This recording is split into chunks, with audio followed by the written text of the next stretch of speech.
voy a abordar el tema del metabolismo de las proteínas en el ejercicio. Y lo he de alguna manera seleccionado entre los que podía aprovechar para entregar acá, porque a mi manera de entender, y en virtud de alguna forma de la experiencia que tengo de los tránsitos por diferentes lugares, me va mostrando que hay una enorme confusión, si se quiere, y por qué no algunos prejuicios en torno al tema de las proteínas. Eh, Prejuicios que alcanza muchísimo al territorio de las ciencias de la salud, donde está el médico, donde está el nutricionista, y también aquellos que estamos más vinculados con las ciencias del ejercicio. Y ese prejuicio tiene que ver con que de alguna forma hay en línea del conocimiento de las proteínas bastante para investigar, para indagar, y se ha recorrido mucho y poco se ha observado de tanto tiempo y dedicación que le ha hecho mucha ciencia a este apasionante territorio de este macronutriente. Y ahí entonces es donde yo pretendo de alguna manera aportar algo para ver si logramos entre todos jerarquizar nuestro trabajo, ayudando a la persona que nos viene en procura a través de un territorio muy especial como es el de las proteínas. ¿Por qué lo digo como muy especial? Porque todos los macronutrientes son, sin ningún lugar a dudas, de enorme importancia, pero las proteínas forman parte del tejido más importante en cuanto a dimensión que tenemos en nuestro organismo, que es el tejido muscular. Por lo tanto, si hay algo que nos debe preocupar seriamente es que ese tejido se mantenga íntegro, fundamentalmente porque el tejido muscular está plenamente vinculado en su tamaño y en su función con la calidad y expectativa de vida. Por lo tanto, todo aquello que pudiera impactar negativamente sobre él podría poner de alguna forma a nuestra integralidad, a nuestro organismo, a nuestra economía, en algunas cuestiones que puedan tamizar incluso por el territorio de las patologías, que de facto eso acontece. Entonces dije, bueno, tal vez sea muy bueno comenzar a vislumbrar algunas cuestiones que tienen que ver con las proteínas en nuestro organismo y muy especialmente con la proteína muscular, porque la proteína muscular, mal que nos pese, es la que va a salir en socorro de cualquier desequilibrio orgánico que tengamos a nivel de este macronutriente. Para comenzar, vale tener presente que nuestro cuerpo vive permanentemente en un turnover proteico, en un recambio, y que de facto el proceso de plegamiento de la proteína a nivel del retículo sarcoplásmico y bueno, toda la evolución que tiene ese proceso hasta conquistar aquella proteína que deseamos reparar, reponer, resintetizar, es permanentemente sometida a un equilibrio de enorme cuidado porque podría llegarse desde un mal plegado a una insuficiencia metabólica proteica que termine en un impacto negativo sobre nuestro proyecto y calidad de vida.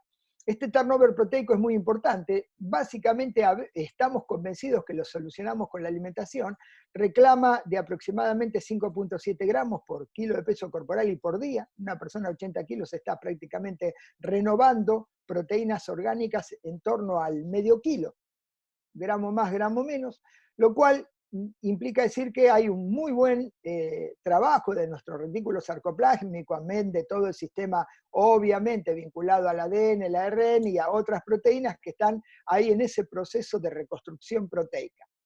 Y este turnover se lleva a cabo sistemáticamente y no depende de nuestra alimentación. Sin embargo, tarde o temprano, la ingesta proteica tendrá algún impacto que entrará en un ambiente de perjuicio en el turnover, como voy a mostrarlo en diapositivas siguientes. Si hay alguien que genera un impacto muy severo sobre el equilibrio de nuestras proteínas y sin dudas musculares, tienen que ver con lo que vincula a nuestro cuerpo con determinado tipo de ejercitaciones. Están las que más las desequilibran, están las que menos lo desequilibran.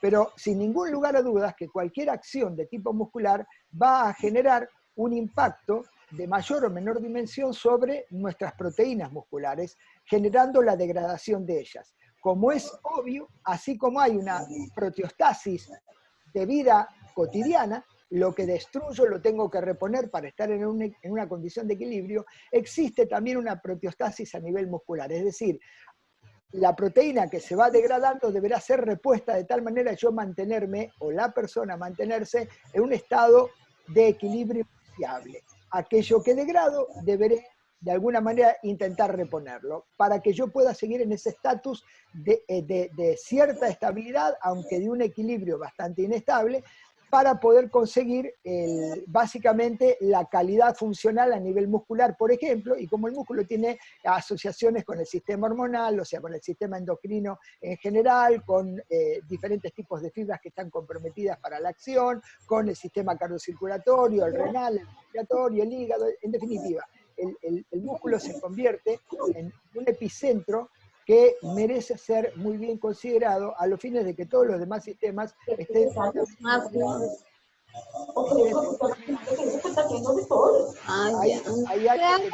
pero no lo vayan amarrando. Hay micrófono abierto, perdón, se interrumpe mucho eso. Si pudieran cerrar los micrófonos todos sería muy bueno para poder escuchar mejor. Bien, gracias. En este contexto, entonces, la realidad es que el ejercicio va necesariamente a producir una inestabilidad en el vínculo de la síntesis y la degradación, donde entrará en una franca dominancia la degradación de las proteínas. Mientras el ejercicio esté instalado, es el único o la única parte del metabolismo que domina, el catabolismo, en este caso de las proteínas. Así como existe un catabolismo de los lípidos y un catabolismo de los carbohidratos, de las proteínas sustancialmente por el propio trabajo se genera esta desestabilización proteostática a favor de un catabolismo, proceso que debiera concluir una vez terminado el ejercicio. Infelizmente esto no solamente no es así, sino que no pocas veces esto se altera negativamente y se observa un predominio catabólico del pool proteico que tenemos a nivel muscular a pesar de haberse detenido el ejercicio. En este contexto, entonces, es donde a mí me interesa comenzar a desarrollar para comprender que nuestro organismo, a nivel muscular, así como a nivel, obviamente, sistémico, debe estar en una condición proteostática óptima. Infelizmente, la condición del ejercicio esa posibilidad no la permite durante todo el esfuerzo, donde está dominando, francamente, un territorio catabólico, así como se da con los carbohidratos y con los lípidos, se da necesariamente con las proteínas, desde las que tienen función enzimática, las que tienen función estructural, las que tienen función contráctil, todas van a estar agredidas. Y eso implica decir que si yo pretendo retornar a un estado proteostático muscular, inexorablemente deberé devolverle al músculo todo aquello que ha perdido. Infelizmente, con muchísima frecuencia, esto no se ve así. Y no se ve así porque hay variables que no son consideradas muy especialmente por el deportista, pero él también está arrastrado por mensajes que vienen muy equivocados desde las ciencias médicas, desde la mismísima nutrición, y ni hablar desde un territorio que ni siquiera hace el abordaje en profundidad, como es el territorio de la educación física del ejercicio. Este estado de equilibrio, en el cual el organismo reclama que sus músculos estén, tiene básicamente dos proteínas enzimáticas, dos proteínas quinasas, que son las responsables primarias de estar garantizando que se produzcan instancias degradativas, en concreto la proteína AMPK, y que acontezca en algún momento, con posterioridad al ejercicio sustancialmente, una fuerte activación de otra proteína quinasa, la mTOR, para garantizar la reconstrucción de las proteínas necesariamente afectadas durante el trabajo muscular. En concreto, va a haber un estado de intencionadamente procurando el retorno al equilibrio, el retorno a la proteostasis, una vez superado el esfuerzo, porque durante el ejercicio mismo está en plena actividad la AMPK degradando, está dominando ella la condición catabólica, porque esencialmente es energética, ella garantiza que los recursos energéticos estén siendo sustancialmente activados para posibilitar que el músculo haga la actividad que se le está reclamando desde el sistema nervioso central, y en el momento de terminar el ejercicio, hay que reconstruir lo gastado, desde las grasas, los azúcares, hasta obviamente las proteínas. Y en todos los casos, la única responsable primaria de esta condición es la mTOR. Por lo tanto, hay dos proteína quinasas, la AMPK, que domina en situación del ejercicio propiamente dicha, porque es básicamente la responsable de garantizar la energía que el músculo reclama, está entonces en los procesos catabólicos, y la mTOR, que es quien va a apoderarse de alguna forma, y si se lo permiten, en el posesfuerzo de toda la reconstrucción de lo degradado. Y digo si se lo permiten, porque no son pocas las veces, les diría que son más las veces, que en el posesfuerzo, que yo debiera estar en una etapa francamente anabólica, continúo en una etapa catabólica por errores muy sensibles a la alimentación, por errores nutricionales, por estar ingiriendo alimentos que no corresponden con la necesidad exacta y mucho más acentuada todavía una sustancial reducción en el aporte de proteínas durante el posesfuerzo. ¿Qué es bueno saber en este punto? Que el estrés metabólico inexorablemente desencadena reacciones. Desencadena reacciones sobre la AMPK para garantizar el encendido energético para que la actividad muscular pueda ser concretada en tiempo y forma y de acuerdo a la exigencia, y el estrés metabólico también, una vez finalizado el ejercicio, activará la AKT. Durante el ejercicio está también activa porque la AKT es la que directamente comunica a través tan solo del proceso contráctil, a través del acortamiento de la membrana o del trabajo membranoso, del trabajo sarcolémico, ya activa la AKT que mensajea, independientemente de la insulina que lo hace en reposo, en el ejercicio la AKT mensajea al GLUT4 para asegurar que los recursos para las reacciones glucolíticas estén satisfechos, no solo con el glucógeno muscular, sino también con la glucosa sanguínea.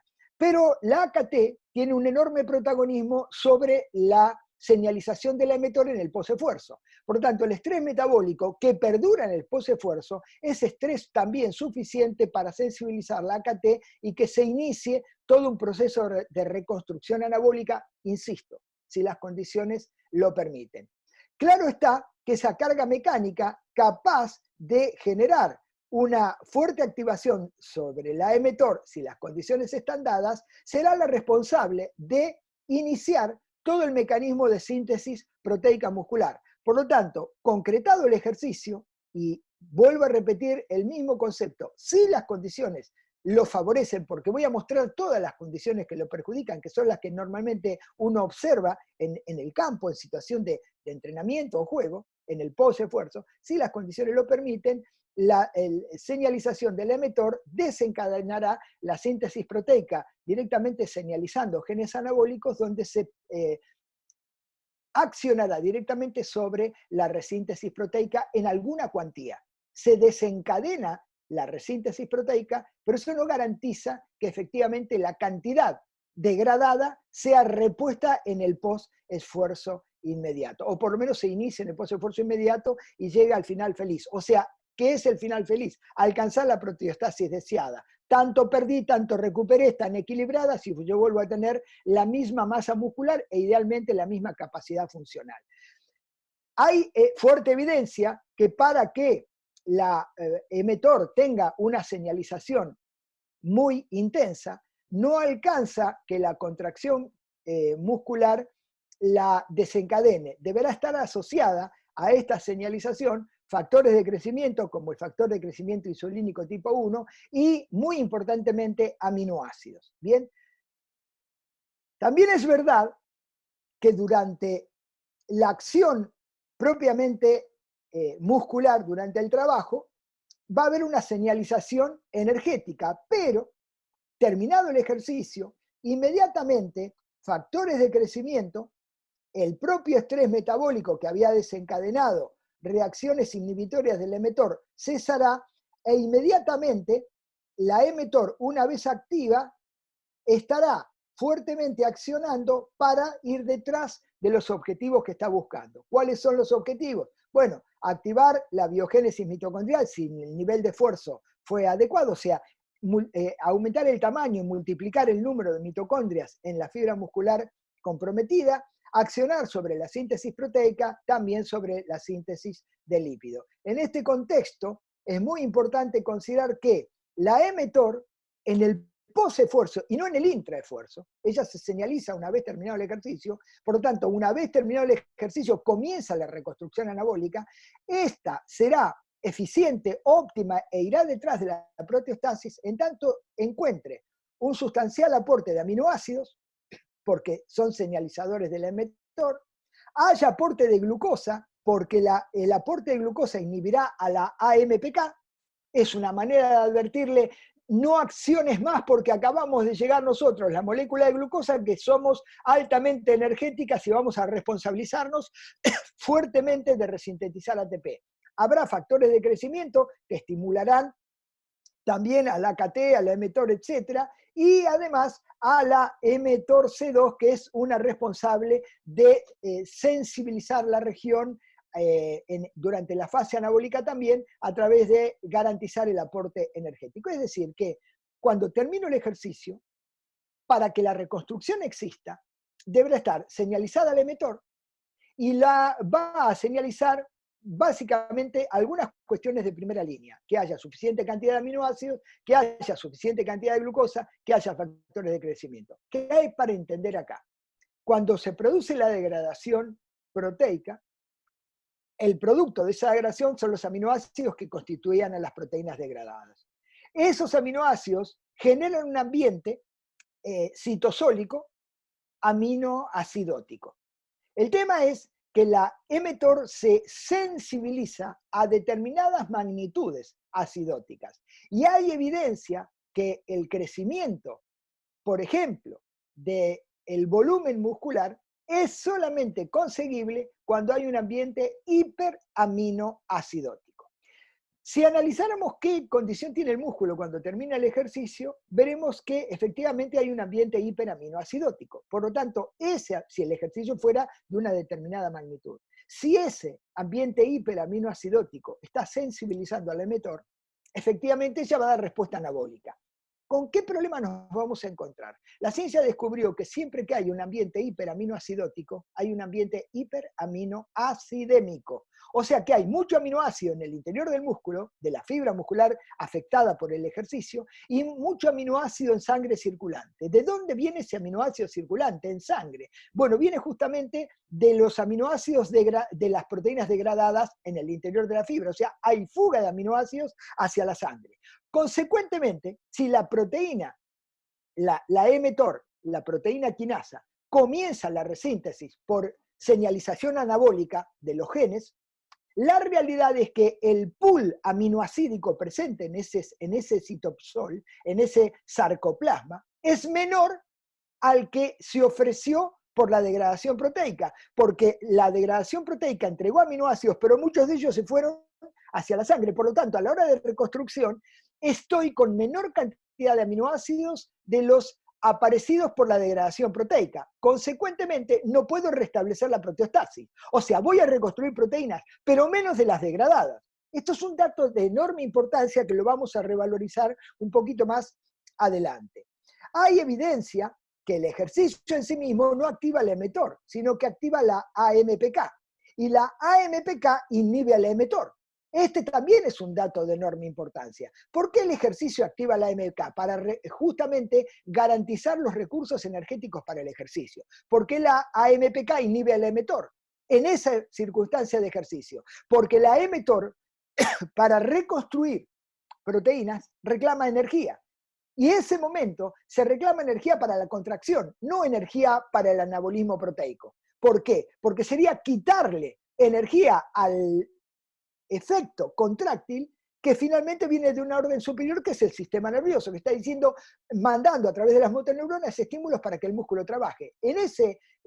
Bajo esa condición hay todo un ordenamiento metabólico direccionado a garantizar energía para el proceso contráctil e inhibitoria para todo lo que tenga que ver con el anabolismo, con una reacción anabólica. O dicho, y para simplificar, si hay una instancia catabólica, no hay en simultáneo una instancia anabólica. Y esto en el ejercicio muestra efectivamente la garantía al músculo del aporte de energía suficiente, al menos desde la intención metabólica de darle o proveerle al músculo lo que está necesitando para llevar a cabo la actividad a la cual se la está sometiendo. En este contexto, hay que entonces tener muy en claro que la AMPK va a responder al ejercicio, también responde a altas concentraciones de adenosín monofosfato, o sea, cuando detecta la célula que hay enorme cantidad de AMP, lo que está poniendo en evidencia es que lo que falta es energía, falta ATP. Ahí es donde la AMP, a través de sitios reactivos que tiene la adenosín monofosfato quinasa, o sea, tiene sitios alostéricos a la AMP también,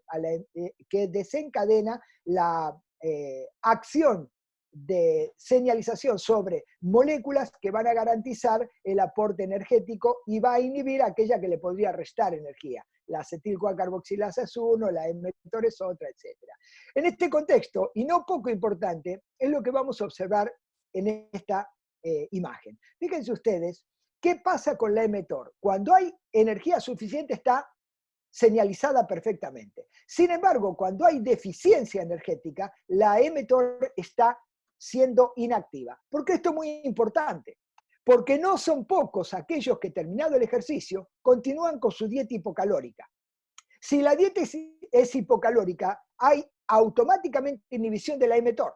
Si el aporte energético es insuficiente, como lo vamos a ver seguidamente, la señalización de la mTOR también está inhibida. Por lo tanto, toda estrategia dietaria basada en un aporte hipoenergético genera una inhibición anabólica. Por lo tanto, propende al no equilibrio proteostático. Dicho en términos más sencillos, pierdo proteína muscular y no la reconstruyo suficientemente. ¿Cuál es la ecuación final después de un tiempo? Pierdo masa muscular. O sea, voy camino de la miopenia. Y eso ya es ir transitando hacia los problemas de salud.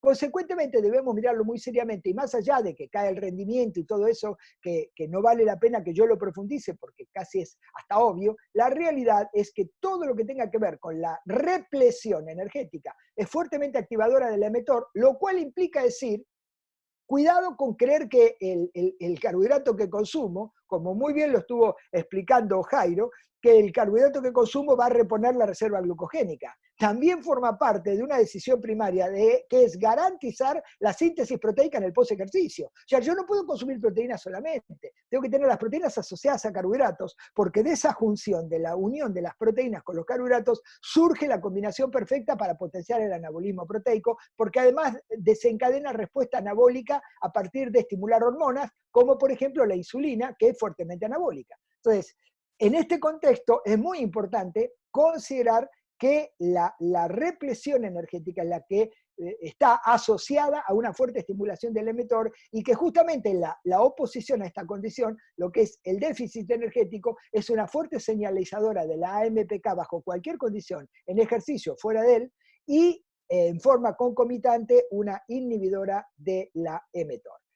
Cuando miramos hormonas como la insulina, como recién la mencionaba, activa la AKT, de esta manera garantiza dos cosas la insulina, que la nivelación de la glucosa se establezca en situación de hiperglucemia, por eso se ha desencadenado la salida de insulina, o sea, una insulinemia superior, pero también la insulina tiene un impacto anabólico porque la AKT señaliza la mTOR. Por lo tanto, la insulina no es solamente normoglucémica ante la hiperglucemia, sino que es anabólica, proteica, cuando las condiciones están favorecidas. Por ejemplo, bueno, cuando tiene la suficiente materia prima para la reconstrucción proteica, o sea, cuando tiene concretamente aminoácidos in situ. ¿Los tiene o estamos solamente reponiendo carbohidratos? Algo que está bastante identificado con el deporte. No, que no le falte energía, repongamos carbohidratos. ¿Y las proteínas? ¿Qué pasa con las proteínas? ¿Creemos que el músculo es solamente un reservorio energético? Sí, en realidad lo es. Lo que debiéramos entender también es que es una fuerte estructura, la mayor estructura proteica que tenemos. Y en tanto y en cuanto perdamos proteína muscular, podríamos hablar muchísimo de los receptores que tiene, que también se pierden. No es el tema, pero sí advertir que cuando yo pierdo los receptores, por otro lado, son receptores proteínicos, por lo menos de membrana, ¿no? Entonces, tener en cuenta seriamente esto, que cuando perdemos proteína muscular, estamos perdiendo función muscular y función contráctil, estamos cumpliendo función endocrina, el músculo cumple una tarea endocrina, la autocrina, paracrina y endocrina, y bueno, si perdemos músculo, esas funciones se van alterando hasta perderse algunas de ellas. Y el ayuno también es un estimulador de la PGC1-alfa, que es una proteína que está señalizada por la AMPK y que activa fundamentalmente genes anabólicos direccionados a la biogénesis mitocondrial. Eso lo hace el ayuno. pero no acciona el ayuno sobre la emetor. ¿Bien? Garantizado, digamos, esta condición, hay que tener algunas cuestiones a nuestro haber para comprender la importancia del metabolismo proteico en situación de ejercicio. Miren, hay activadores e inhibidores de la emetor. Los aminoácidos son activadores. Hoy lo estuvimos viendo, por tanto, en la medida que yo tenga suficiente cantidad de aminoácidos, podré garantizar, al menos desde mi intelectualización de la situación, que la emetor está siendo fuertemente activada. Los mecanismos contráctiles son activadores también, y las hormonas anabólicas y factores de crecimiento también todos tienen impacto sobre el emetor. Sin embargo, los corticoides y la miostatina, que ahora les hablo un poquitito, por lo menos como para ponernos en contexto, los glucocorticoides y la miostatina son inhibidores del emetor. ¿Cuándo está el cortisol liberado en ejercicio? ¿Y cuándo está muy liberado? Cuando el ejercicio es de muy alta exigencia, visto en forma absoluta o visto en forma relativa al sujeto. Tiene una fuerte liberación de cortisol quien está en intensidades elevadas de ejercicio. ¿Qué hace el cortisol? Es inhibidor de la emetor y consecuentemente es antianabólico, pero además es catabólico proteico. Por lo tanto, tener en consideración que hay ciertos ejercicios que potencian fuertemente la liberación del cortisol y este va a tener acción directa sobre la proteína contráctil. Esto no sería demasiado importante visto desde el ejercicio. El problema es cuando en el post-ejercicio tenemos hipercortisolemia, algo bastante común en determinadas condiciones, porque yo al cortisol lo combato con un disparo insulínico. Ahora, si yo no genero un disparo insulínico, el cortisol seguirá siendo de las suyas, porque está asociada a las hormonas catabólicas, porque ella es una hormona catabólica, está asociada a la hipertermia propia del ejercicio, termino el ejercicio y sigo en una condición hipertérmica, salvo que enfríe, y además la miostatina, que es una mioquina catabólica. El músculo tiene básicamente dos mioquinas que son antagónicas a nivel de la proteostasis. Una es la miostatina, que es catabólica proteica, y otra es la folistatina, que es anabólica proteica, que la vamos a ver. Bueno, ellas intentan estar en un equilibrio, y de hecho la biología así se lo ha propuesto al propio músculo, ni muy grande ni muy chico, lo justo. ¿Y cómo lo controla? Con la miostatina y con la folistatina. Acontece que el alto estrés, la falta de energía muscular, la falta de hormonas anabólicas o factores de crecimiento son grandes desencadenantes de producción exacerbada de miostatina. Consecuentemente, durante el ejercicio ya va a estar elevada y en el post-esfuerzo también, salvo que yo tome acciones para que esto se invierta. Infelizmente, si no las tomo, ¿qué va a hacer la miostatina? Inhibir a la emetor. Si ella inhibe al emetor, ha frenado a alguien más que se ha puesto en contra de mi masa muscular para reconstruirse, porque me inhibe el metabolismo de las proteínas en su vertiente anabólica y fomenta el catabolismo, porque es antianabólica y procatabólica como el cortisol. Fíjense que se me junta el hambre y las ganas de comer acá, ¿no? El cortisol y la miostatina, que no son los únicos, están obrando a favor del catabolismo proteico.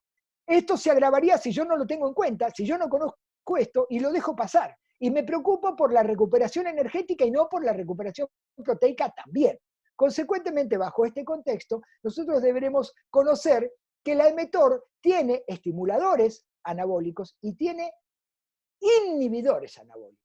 Fíjense ustedes, que lo venimos denunciando ya hace bastante tiempo, por supuesto que hay una muy buena población de galenos que mira para el costado opuesto, porque viven de la metformina. La metformina es un fuerte inhibidor de la emetor. Si es un fuerte inhibidor del emetor, es un inhibidor del anabolismo proteico y un fomentador del catabolismo. ¿Quiénes toman metformina? Bueno, ya lo sabemos, los que tienen resistencia a la insulina, los que tienen diabetes y los gordos. Así de sencillito, y las gordas y los gorditos y los gordazos y las gorditas y gordazas. Todos los que están en ese territorio con cardiopatía incipiente, hipertensión y etcétera, etcétera, bien, están sometidos por muchísimos profesionales de las ciencias médicas a la metformina. ¿Y qué hay que hacer? ¿Hay que negar la metformina? No, no, no. Es territorio médico y está muy bien que el médico haga lo que debe, o lo que observa mejor para su paciente. Lo que no podemos dejar nosotros de tener en cuenta es que esto está aconteciendo.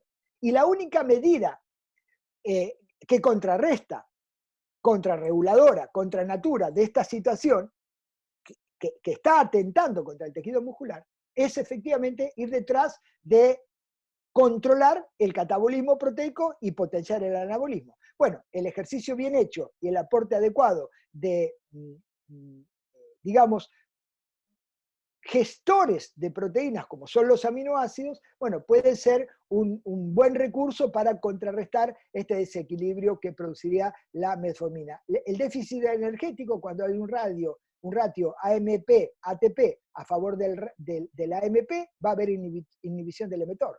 Los factores de crecimiento la van a estar activando, los aminoácidos la van a estar activando. Pero hay otros inhibidores, las estatinas son inhibidores de la emetor. Bueno, efectivamente, todo esto nosotros lo debemos estar analizando como un proceso asentatorio de la resíntesis proteica, como un proceso que estaría fomentando el catabolismo proteico, salvo que tomemos medidas para ir detrás de esa proteostasis que venimos hablando desde el inicio, para garantizar que aquello que se está degradando sea repuesto en su justa dimensión. Tenemos que ir detrás de este conocimiento para saber exactamente cómo actuar. Bien, nosotros sabemos que hay factores de crecimiento y aminoácidos que van a tener acción directa sobre la emetor y ella va a actuar sobre genes anabólicos. Por lo tanto, nuestra gran preocupación es reconstruir proteínas cuando hay una instancia metabólica de las proteínas dominada por el catabolismo. O sea, yo puedo hacer algo durante el ejercicio para contrarrestar eso, no, y está muy bien que pase, porque finalmente va a ser el desencadenante de un estímulo de protección muscular que irá detrás de no solo reponer lo que tiene, sino hasta incluso incrementar lo que primariamente tiene en cuanto a volumen muscular, ganando, entre tantas cosas, también sarcómeros, o sea, unidades funcionales del músculo, para poder garantizarle a ese músculo además una buena función. Ahora bien, si sabemos esto, deberemos actuar. El problema es qué hacemos cuando terminó el ejercicio, porque si lo que hacemos cuando terminó el ejercicio es seguir favoreciendo una instancia catabólica, estaremos perdiendo proteínas y no reponiendo. Y si las reponemos parcialmente, tampoco estamos garantizando que la proteostasis deseada se establezca. Por ejemplo, si creemos que cuando estamos comiendo estamos reponiendo las proteínas musculares, le voy a decir que eso es cierto cuando el sujeto no hace ninguna actividad, para vivir el día a día, y muy probablemente hasta tarde o temprano entre en déficit. Pero cuando el sujeto está sometido a ejercicio, la alimentación no satisface jamás a la necesidad muscular, satisface la necesidad orgánica, no la muscular. El reparto proteico de lo que voy comiendo llega para todo el cuerpo, no va para el músculo.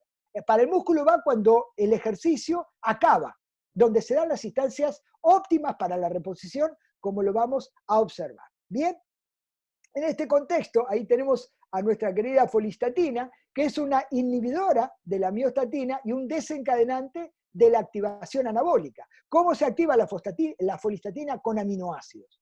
Cuando el ambiente citosólico está invadido de aminoácidos, sea de los aminoácidos endógenos producto de la degradación proteica, sea de los aminoácidos exógenos provenientes, por ejemplo, de la ingestión de un suplemento aminoacídico, bueno, la folistatina se activa fuertemente y eso impacta favorablemente en la emetor. Obviamente, hormona anabólica masculina, la femenina también, el hecho de los estrógenos tiene el mismo destino, y hay ciertas drogas, como el clenbuterol, que también tienen una acción sobre la emetor y finalmente desencadenar la síntesis proteica. Bien, entonces tenemos que tener muy claro que para garantizar la síntesis proteica deberá haber acción hormonal, acción de factores de crecimiento, acción de aminoácidos con especial atención de la leucina, el principal aminoácido anabólico, uno de los 3 aminoácidos de cadena ramificada, la leucina es uno, la isoleucina y la valina son los otros 2, que por otro lado deben estar en una concentración determinada. Hay un umbral de leucina que dispara el emetor, no es la toma o el consumo de leucina, es la toma y el consumo de una cantidad adecuada que dispara sobre el umbral anabólico, que es aquel que garantiza que esa dosis acciona sobre el emetor y desencadena el impacto anabólico deseado para reconstruir al tejido muscular alterado por alguna circunstancia. Fíjense ustedes, ¿qué se ha documentado? Que la emetor flota libremente por el citosol y que tiene sensores aminoacídicos. Cuando hay depresión de aminoácidos, o sea, cuando hay falta de aminoácidos, la emetor se mantiene muy alejada de un complejo enzimático y que además alberga enzimas en su interior, como es los lisosomas. Se ha visto que cuando el citosol está deprimido en aminoácidos, la mTOR C1 anda buscando, pero está desconectada del resto de proteínas y de enzimas lisosómicas. Sin embargo, cuando hay una hiperaminoacidemia local, la mTOR automáticamente toma contacto con la pared del lisosoma, se vincula con proteínas que van a desencadenar la señalización de genes anabólicos y está garantizada de esa manera la reconstrucción proteica. Por lo tanto, no es la ausencia de aminoácidos, sino la abundancia de ellos lo que garantiza la reconstrucción del tejido muscular alterado producto del ejercicio.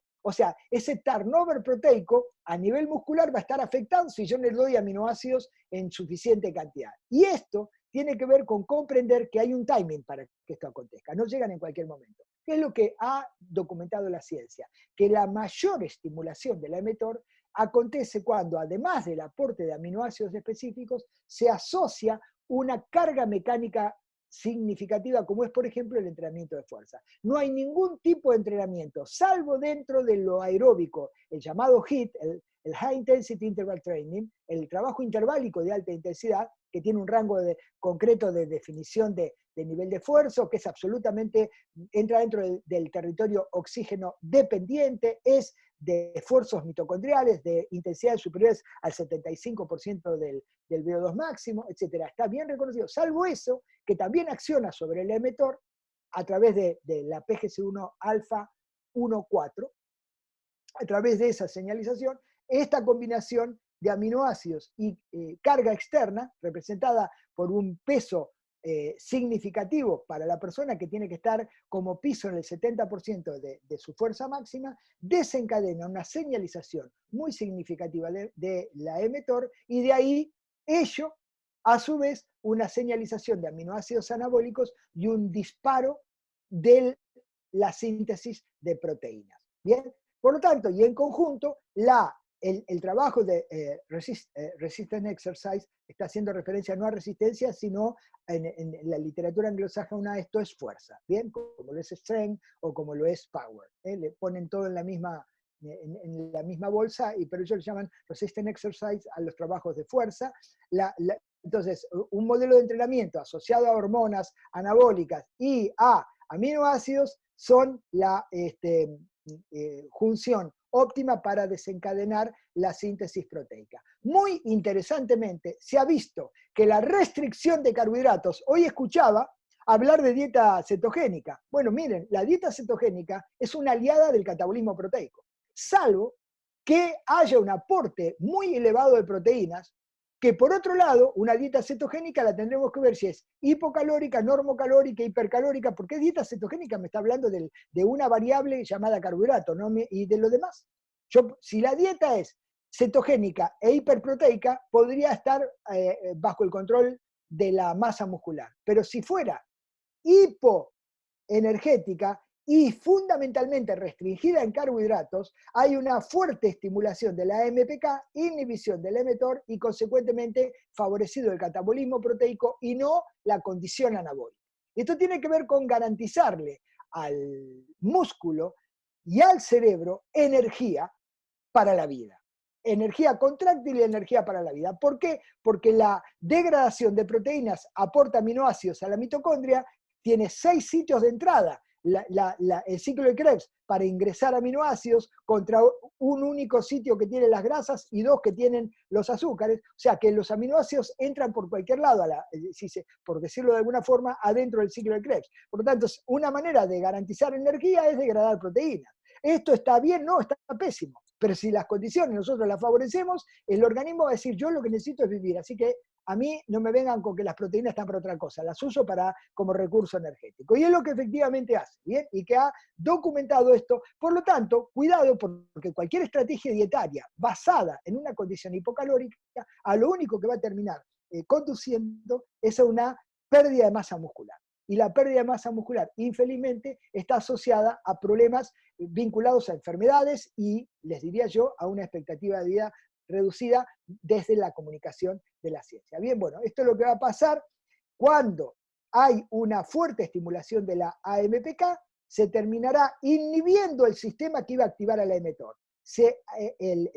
esto que es un complejo TSC1, TSC2, cuando la AMPK está estimulada por un estrés energético, este complejo queda unido. Solamente se separa cuando no hay estrés insulínico y cuando hay una acción hormonal. Bueno, la insulina, activando la AKT, impide que este complejo quede unido, la AKT impide que se junte, esto es lo que está señalando acá, esta T invertida, impide que se junte, y cuando impide que se junte se desencadena la señalización de la mTOR. Bien, por lo tanto, el estrés energético es un desencadenante forzado de la procura de energía, y esta procura de energía, si impacta en la AMPK, hará que este complejo no se separe, y la no separación de este complejo inhibe directamente la mTOR. Por lo tanto, esto es tremendamente importante en el territorio de la nutrición. Nunca podemos ir a buscar salud muscular en alguien llevándolo por el camino de la restricción energética y o de la restricción de carbohidratos, porque es el peor camino para mantener la masa muscular. Fomentamos la pérdida. Eso tiene que entrarnos, mal que nos pese, debidamente en la cabeza. Una de las cuestiones de enorme importancia a considerar es que de predilección en la degradación de proteínas está la proteína contráctil, la miosina. El complejo sarcomérico está constituido, que es el complejo contráctil por naturaleza, está constituido por proteína contráctil, lactina y miosina. Bueno, cuando se está en una condición hipoenergética, se activa una proteína denominada calpaína, se inhibe su antagónica, que es la calpastatina, y cuando se activa la calpaína, justamente acciona sobre la proteólisis a nivel de la miosina. Y la proteólisis de la miosina directamente genera que esta miosina se done a lo que llama el proteasoma, que es realmente una estructura proteica encargada de degradar la proteína en sus aminoácidos, y el resultado final es este. Bien, cuando la calpaína acciona sobre la miosina, es señalizada la miosina por la ubiquitina, o sea, se genera la ubiquitinización de la proteína, y la proteína ubiquitinizada entra al proteasoma y ella da directamente los aminoácidos adentro de esta unidad proteica, y esos aminoácidos tendrán un destino. Algunos serán para la reconstrucción anabólica proteica y otros irán a la sangre. Bien, esto será el resultado final. Bien, una vez que está ubiquitinizada la miosina, como el resto de las proteínas que eventualmente sean señalizadas como inconvenientes, alteradas y necesidad de ser reconstruidas, bueno, entrarán al proteasoma, liberarán sus aminoácidos y ellos servirán parte para la reconstrucción, parte para ser donados a la sangre y que cualquier tejido lo utilice para ir detrás de sus proteínas. Un dato de muchísima importancia es que cuando se produce un estado catabólico, hay una fuerte inhibición. Siempre que hay un estado catabólico, hay una fuerte inhibición sobre todo lo que es la señalización anabólica. ¿Y esto en qué acaba? A nivel nuclear, en la señalización de atrogenes. O sea que todo estado catabólico, por ejemplo, un estado donde se produce una enorme liberación de citoquinas proinflamatorias. ¿Cuál es un estado? Bueno, el estado de obesidad, el estado de resistencia a la insulina, un estado con cardiopatía, un estado con una patología hepática, con un estado patológico a nivel renal, a nivel respiratorio. Bueno, todo lo que tenga alguna condición que produzca una liberación de citoquinas proinflamatorias estimularán la vía catabólica genes atrogenes, genes que generan atrofia muscular, e inhibirán la señalización anabólica. Esto es muy importante porque, por ejemplo, en los sujetos sedentarios, en los sujetos adultos mayores, en los sujetos que padecen alguna forma de obesidad, en todos los casos tienen citoquinas proinflamatorias, o sea, tienen adipoquinas fuertemente liberadas que van a generar en realidad no van a afectar solamente las proteínas, van a afectar la totalidad de los macronutrientes, unos convocados a la garantía del aporte energético y otros convocados a la reconstrucción anabólica proteica. Bueno, en todos los casos las citoquinas afectan seriamente a ese nivel. Fíjense ustedes cuál es la respuesta endocrina frente al déficit energético. Miren, las hormonas anabólicas deprimidas, las anorexígenas deprimidas y las termogénicas deprimidas. O sea, un ambiente catabólico por excelencia. O sea, que todo lo que sea déficit energético atenta necesariamente contra la reconstrucción proteica porque fomenta el catabolismo. ¿Y qué pasa con las hormonas que uno no quisiera que se le disparen? Bueno, las orexígenas se disparan y las catabólicas también. Por lo tanto, toda condición de déficit energético pone un ambiente catabólico por excelencia en dominancia orgánica y a un ambiente anabólico en inoperancia. Y si esto no lo entendemos, vamos a seguir creyendo que algunas estrategias nutricionales basadas en lo hipocalórico, en lo hipoproteico, pueden llegar a tener una repercusión feliz en un sujeto que quiere básicamente tener una calidad de vida suficiente a partir de dar respuestas musculares al día a día con satisfacción. Bien, amén de las mioquinas que el músculo produce y libera, o sea, unas interleuquinas de altísima potencia sobre los beneficios en nuestra salud. Bien, miren ustedes cuáles son las condiciones que van a representarse cuando tenemos una pérdida de proteínas. Bueno, en una condición de ayuno y reposo perdemos proteínas. Sin embargo, ganamos proteínas cuando en la condición de reposo estamos consumiendo proteínas. ¿Qué pasa cuando hacemos ejercicio en ayunas? Esto de salir a hacer ayuno y me voy a entrenar en situación de ayuno, ¿bien? Es bastante frecuente, hoy es una moda más, digamos, de todas las que intentan atentar contra nuestra salud, desde la alimentación al ejercicio en el momento incorrecto. Miren lo que pasa cuando estamos en situación de ayuno y hacemos ejercicio. Hay una pérdida de proteínas. Sin embargo, cuando hacemos ejercicio y están las proteínas presentes, como un aporte exógeno, hay una suficiente ganancia de proteínas. Miren lo que acontece claramente cuando las hormonas, bueno, esto es otro estudio que muestra la respuesta endocrina con dietas hipocalóricas, ¿no? Miren lo que pasa con hormona tiroidea, con la leptina, con la insulina, lo que pasa con la grelina, ¿bien? Feliz el estómago, dice, voy a pedir comida, voy a liberar grelina porque me está faltando, no me da de comer porque estoy en una condición hipoenergética, o hipocalórica, hipocarbohidratada. Bien, ¿qué pasa con la testosterona? Lo mismo que pasa con los estrógenos, ¿bien? Está absolutamente el estradiol deprimido, igual que la testosterona, y son hormonas anabólicas. Y en una condición de ayuno también está deprimido la insulina. ¡Ay, qué contento está el médico porque le bajó los niveles de insulina, ya no está en hiperinsulinemia! Sí, bueno, pero el músculo dice, ¿y si la insulina me daba anabolismo proteico? ¿Y ahora qué me pasa? Ahora estoy realmente perdiendo tejido muscular. Bueno, habrá que buscar el ambiente propicio a nivel hormonal para garantizar que aquello que pueda ser muy bueno para algo no sea muy malo para lo otro, ¿no? Así cuando tomamos una medicación que impacta en ciertos receptores deseables y me aparece la información que los efectos colaterales son todos estos, bueno, me está impactando en los no deseables, en los receptores no deseables. Bueno, acá es más o menos lo mismo, ¿no? Analizar esta situación particular donde si me va a impactar en lo indeseable, haré lo posible para que lo indeseable no sea tal y yo lo pueda controlar desde el ejercicio, la nutrición y eventualmente la suplementación. Para ir, de alguna manera, cerrando lo más rápido que pueda, para no dejar al próximo ponente con escasez de tiempo, hay clara evidencia que el entrenamiento de fuerza es necesariamente estimulador de la síntesis proteica que podría terminar en una ganancia de masa muscular llamada hipertrofia sarcomérica fundamentalmente, porque hay otra forma de hipertrofia, pero no es para el caso hablarlo ahora, porque la hipertrofia sarcomérica está hecha a expensas de un crecimiento muscular proteico. Bien, la otra, que es la sarcoplasmática, no tiene esa respuesta. Y hay un trabajo de endurance, ¿sí? el llamado aeróbico y pésimamente llamado cardio, bien, ese trabajo propende a, si está fuertemente estimulado, el sujeto, el individuo, porque es propio para el sujeto el nivel de intensidad, como le dije hoy, irá detrás de la biogénesis mitocondrial, me incrementará el número y la densidad el tamaño y la densidad mitocondrial. Espectacular. Espectacular en la medida que tenga músculo.